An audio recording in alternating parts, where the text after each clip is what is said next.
आपको लगता है कि टॉम एंड जेरी में सब चीज बढ़ा चढ़ा कर दिखाई जाती है तो आपको ये जरूर देखना चाहिए।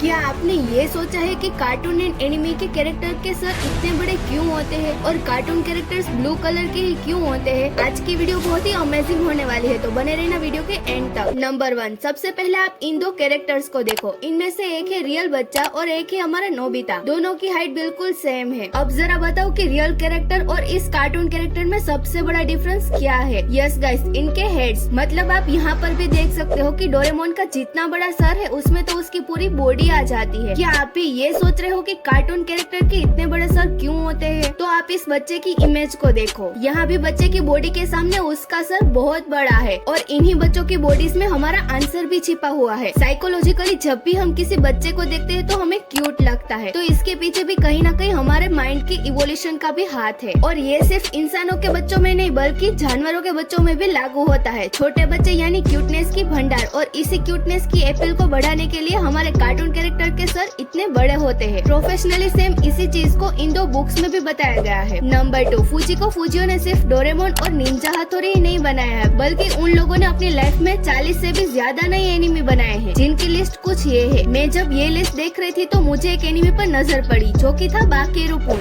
गाइस, लिटरली फुजिको फुजियो की आइडिया ने किसी भी बच्चे को एंटरटेन करने की अल्टीमेट पावर रखी है। अब अगर आप फुजिको फुजियो के बनाए सारे एनिमे को देखोगे तो आपको एक बहुत ही अजीब चीज नोटिस कर पाओगे, और वो ये है कि फुजिको फुजियो ने जितने भी अब तक एनिमे बनाए थे उनमें उन्होंने अपने कैरेक्टर्स को मोस्टली या तो येलो बनाया था या फिर ब्लू। सिर्फ फुजिको फुजियो ही नहीं बल्कि most of the cartoon artist इन्हीं कलर्स का यूज करते हैं। और सवाल ये खड़ा होता है कि आखिर क्यों, क्या है इन कलर्स में? तो गाइस, एक्चुअली इन कलर्स के पीछे art theory and psychological combination है। ब्लू एंड येलो कलर तो आई कैचिंग होते ही है, बट आप ये भी नोटिस करोगे कि कलर व्हील में ब्लू के अपोजिट येलो ही आता है, जो कि इन दोनों कलर्स को कॉम्प्लीमेंट्री कलर्स बनाता है। मतलब कि ब्लू बैकग्राउंड में येलो आसानी से दिखेगा और येलो बैकग्राउंड में ब्लू। दरअसल मोस्टली कैरेक्टर्स का कलर सिलेक्शन उनके बैकग्राउंड के रिस्पेक्ट में होता है। लाइक जैसे स्पॉन्ज वो पानी के अंदर रहता है तो उसका most of the background blue colour होता है, इसीलिए उसके कलर को येलो रखा गया है। ठीक वैसे ही डोरेमोन ब्लू है। और अगर आप नोबिता के घर के वॉल्स और सड़कों को देखोगे तो वो most of the times yellow ही दिखते हैं, इसीलिए डोरेमोन एंड निंजा हथौड़ी जैसे कैरेक्टर को ब्लू कलर दिया गया है। तो गाइस, अब इन्हें ब्लू येलो करने के बाद इस ग्रे को ब्लू और इस रेड को ग्रे भी कर दो।